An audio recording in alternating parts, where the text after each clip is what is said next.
తెలుసా, పేతురు గారు, మోషే గారు, ఏలియా గారు, ప్రవక్తలు, ఎంతోమంది మహాభక్తులు పరిశుద్ధులు ఉన్న స్థలములో నా ఇద్దరు పిల్లలు నుంచొని, రే తమ్ముడు, ఇదిగో ఈయన పేతురు గారంటే, ఈయనే మోషే గారంటని ఆ మోషే గారిని, ఏలియా గారిని, ఆ గొప్ప దైవజుల్ని, పునరుద్ధానములో ఉన్న వారిని, ఆ మహిమలో ఉన్న వారిని వారి కళ్ళారా చూసే ధన్యత నా కొడుకులకి చిన్న ప్రాయములోనే నా దేవుడిచ్చాడు. దేవునికి స్తోత్రం. ఇక ఇంతకన్నా నా పిల్లలకి ఏం కావాలి? సంతోషం.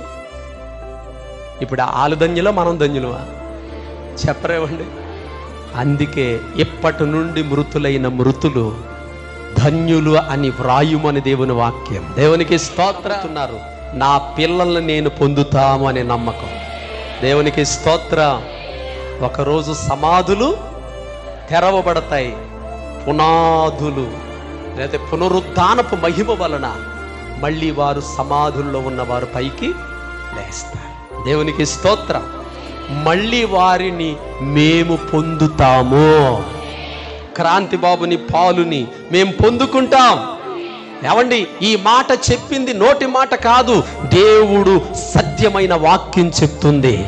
ఆయన వాక్యము నమ్మదగినది. అందరూ నన్ను పలకరించి ఆదరించి బలపరుస్తున్నారు. నేను అంటాను, అందుకే చెప్పాను, నా పిల్లలు చనిపోలేదండి.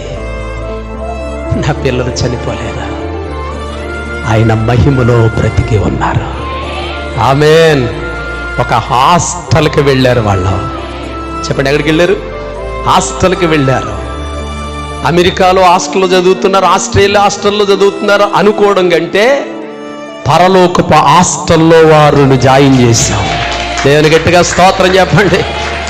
అక్కడ వాళ్ళకి ఏ కొరత లేకుండా నా పరమ తండ్రి అయిన దేవుడు వారిని చూసుకునే తండ్రి, కడుపులో పెట్టుకుని చూసుకునే తండ్రి నా దేవుడు ఉన్నాడు. ఇక మా పిల్లల కోసం ఆలోచించి బుర్రపాడు చేసుకుని పిచ్చెక్కిపోవడం కంటే మీకోసం సేవ చేసుకుని మేము భూమి మీద ఉన్నంత కాలం దేవుని రాజ్యాన్ని కొట్టి అనేక సంఘాలను బలపరుచుకుంటూ ముందుకు వెళ్ళడమే దేవుడు మాకిచ్చిన భాగ్యమా. ఇక మరొకటి ఉండకూడదు. దేవునికి స్తోత్రం. ఆయన కోసం పాడతాను, ఆయన కోసం ప్రకటిస్తాను, ఆయన కొరకు, దేవుడు కొరకు పరుగులు పెడతాను నేను. ఇది మా ఇద్దరి సమర్పణ. నేను ఒక్కో నిమిషంలో కృంగాను. మొన్న నా భార్య అయితే ఎక్కడా కృంగలేదు. ఏమండి, మీరు కృంగిపోకూడదు అని భుజం తట్టి బలపరుస్తుంది ఎప్పటికప్పుడు. అలాంటి భార్యని దేవుడు నాకివ్వడం నాకు ఎంతో సంతోషం.